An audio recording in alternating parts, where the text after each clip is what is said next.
I think they've done too much, to be perfectly honest. I think racing's problem is it tries to appease zealots who will never be appeased. There are people who want to see the Grand National end. There are people who want to see racing end because they think it's cruel. And actually, by appeasing these people year in, year out, doesn't actually address their problems. It just encourages them to keep going further.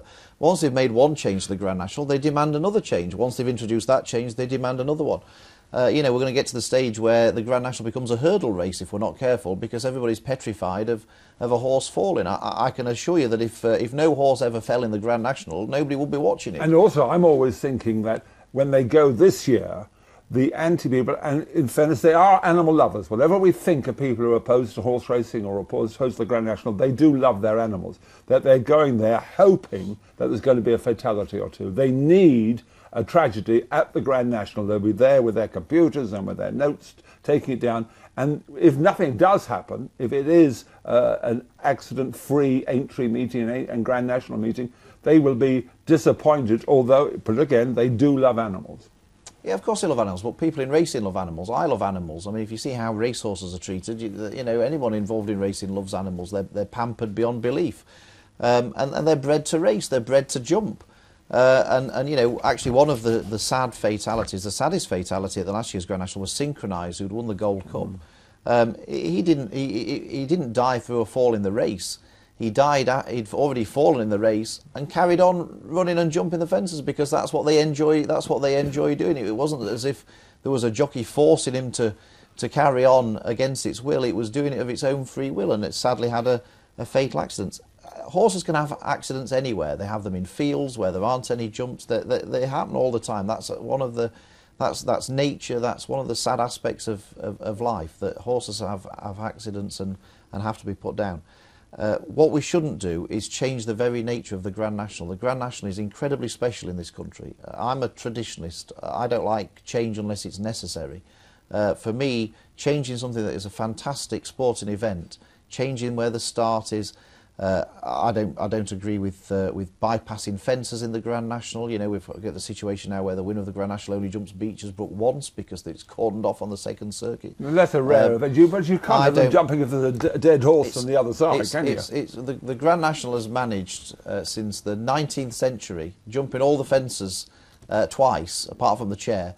And the water jump, it's managed it successfully without any great calamity. That's hardly happened. And I don't really see the need to change, apart from to appease zealots. And I don't think racing should be in the business of appeasing but you would zealots. Have them over brick walls as they used to be, and that great big drop at Beecher's, and the birch and the fences. No. The beauty of the Grand National is that it's the greatest test of horse and rider. That's what it's built its reputation on. That's why it's so fantastic. It's a great spectacle. Seeing 40 horses charging over these fences. People admire the bravery of the horse and the rider. Actually, what the racing is in danger of doing is just turning it into any other handicap chase that you would see on a Saturday. And actually, we've got to keep the skill involved, the bravery involved, the number of runners. If we change all of that, it will just become like any other race, and that will be madness for horse racing. People love the Grand National, and we shouldn't keep beating ourselves up over something that is actually a fantastic national sporting event.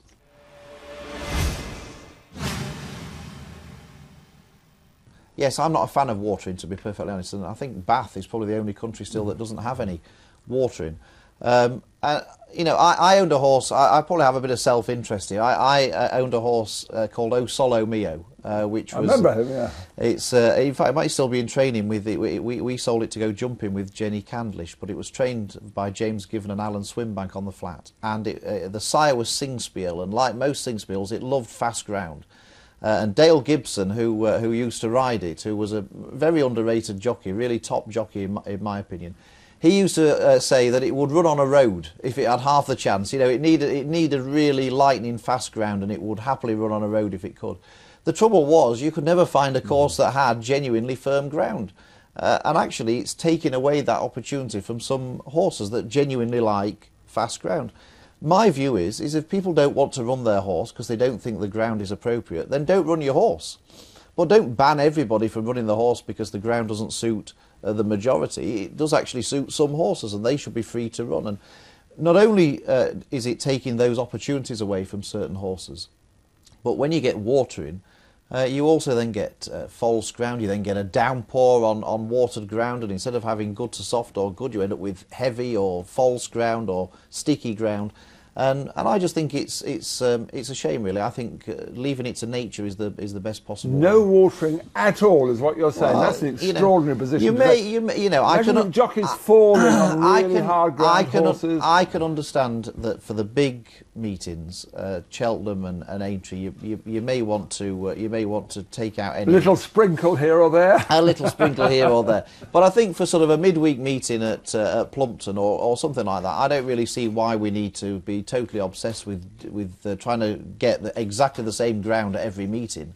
Different horses like different ground, and they should all be catered for. And I remember the time when you raced on hard ground. It was actually called hard. Absolutely, I remember those national days. fixtures in August and September.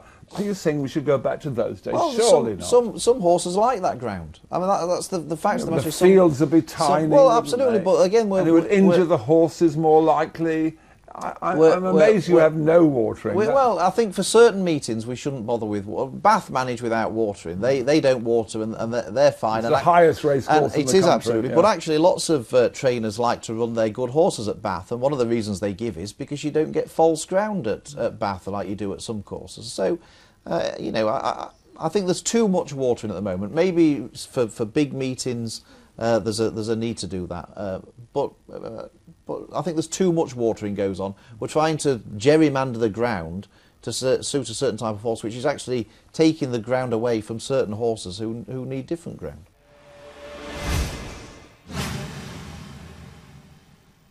Well, I think we shouldn't get too hung up about it, to be perfectly honest. I think what the BHA have done in prosecuting jockeys and trainers and owners who have been involved in fixing races has been fantastic, and that they should be applauded for that. There should be no place for fixing races in racing. But let's not throw the baby out with the bathwater. Actually, lots of the intrigue of racing is actually a great appeal to people. And to be perfectly honest, I've worked in betting shops for years and years, and punters always think that racing's crooked. I mean, whenever anybody backs a loser, it's never because they've backed the wrong horse, or they picked the wrong horse, or there was anything faulty in their selection. It was because it was a fix. It was a swizz, and they've been robbed. Punters will always think that. So actually trying to avoid that is pointless, because you can't. And actually, when you see betting shop punters in action, actually part of their excitement and enjoyment is trying to work out what the trainer's been up to. Is this the day when they've lined it up for a touch? Is the fact that they've got blinkers on for the first time significant? Because it's got 6 duck eggs at the side of its form. Have they been waiting for today? Punters love to be part of that. They want to be involved in that. Is that culture right? Surely every race, every horse should be racing on its merits.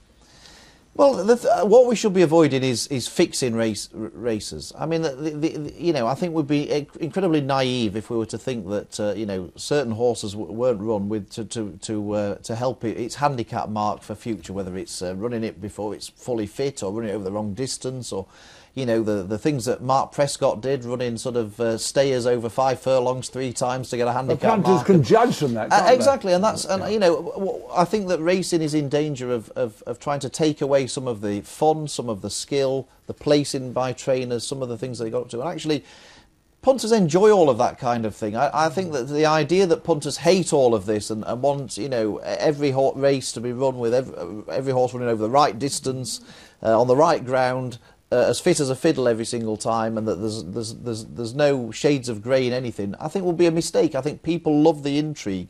That's why, love him or loathe him, there was such a fascination with people like Barney Curley, because people were intrigued as to what he was up to and what was going to happen.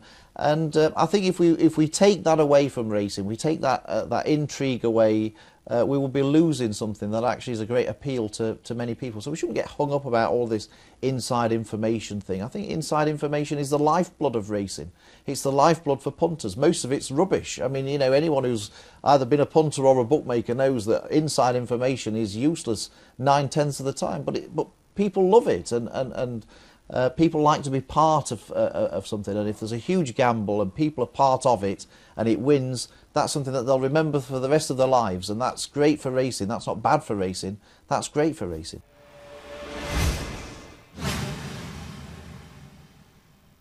No, I'm a fan of Betfair. I think that it offers something for punters that it's free choice. It's the free market, and actually, when people criticise Betfair for sort of increasing fixed races or fiddling at races and things like that, I suspect that when Betfair was first introduced, it did actually see some of those things go up. But actually, Betfair, working with the racing authorities, have actually been responsible for clamping down on it. And actually, we've seen in recent years jockeys banned for corruption, trainers warned off, owners warned off. The reason they've been caught out is because of Betfair. Without Betfair, they would never have been caught. It may well have been happening before and nobody knew about it. Actually, Betfair's produced an audit trail that's actually helping to stamp out that kind of corruption that has no place in the sport. But what we shouldn't do is throw the baby out with the bathwater and think that all kinds of inside information and intrigue and working the system is bad. I think that's actually part of the fun of racing, to try and work out what people are up to. Philip Davies, a lot of people would like you to be king for the day. I very much doubt it.